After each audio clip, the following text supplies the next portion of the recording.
making chicken sopas with cubes of carrots and cabbage.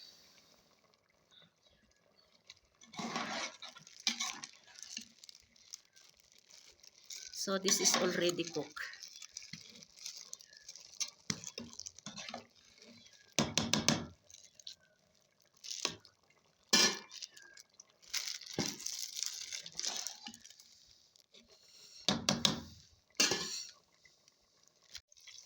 Let's start saute now onions, then to be followed by garlic.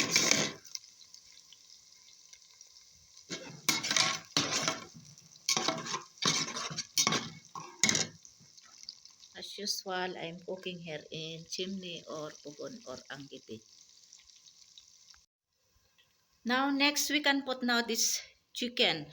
I removed this one from chicken curry because yesterday I cooked chicken curry. So I removed one piece and I flake it. Ganito ako ka tipid. Yan.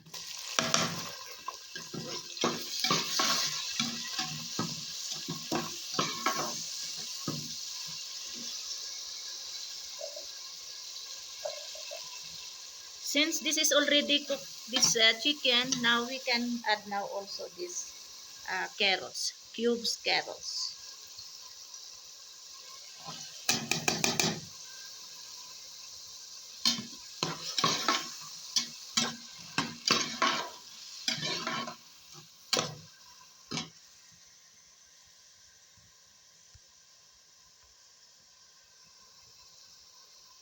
Now let's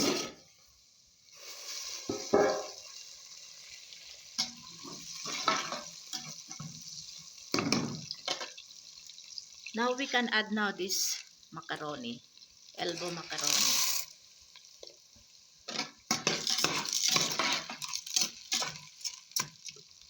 This is enough. And I use this kind of pasta. This is macaroni of Pakistan.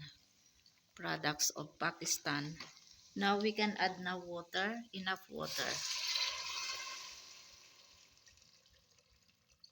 Yan.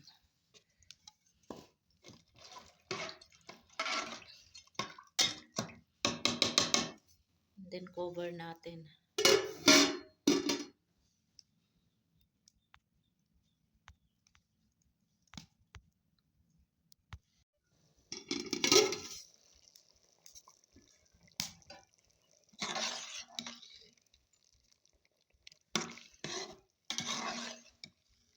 Macaroni is already almost cooked now.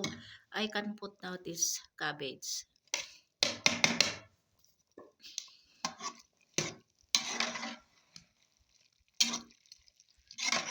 Today's by this time it's winter here, so this is good to eat.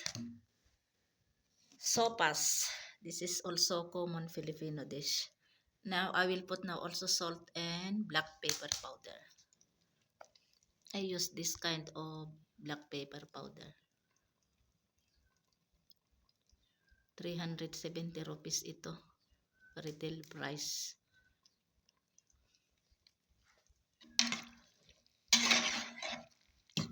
And then after I will put also milk.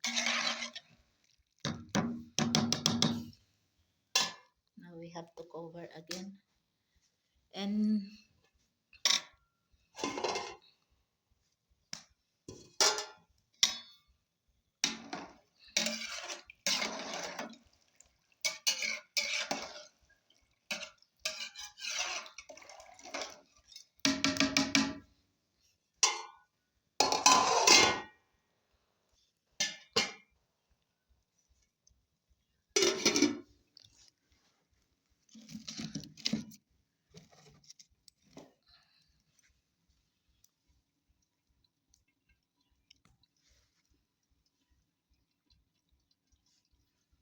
masarap ito kainin yung mainit-init pa.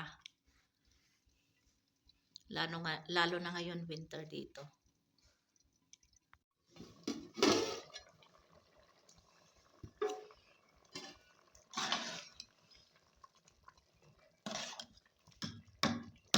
Now let's taste if salt is enough. Yeah, salt is enough also. Now I have to put now this evaporated milk. This is fresh buffalo milk. If you can use also commercial evaporated milk, then you can use, but I don't have, so I will use this one. Half cup.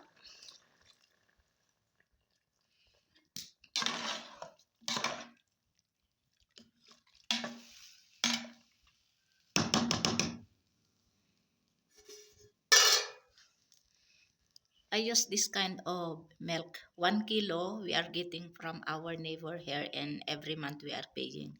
So I boil it. Now as you can see the cream. So this one we are using for tea. Because here in Pakistan, nobody is using powder milk. They like fresh milk from buffalo. It's either from buffalo or from cow. So I use this in sopas.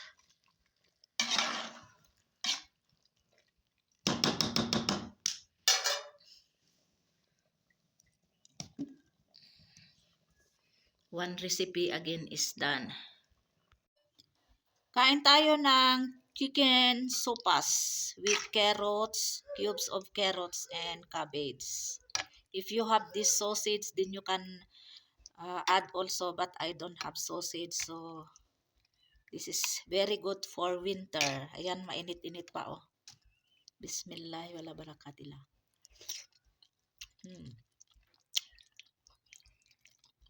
Sarap.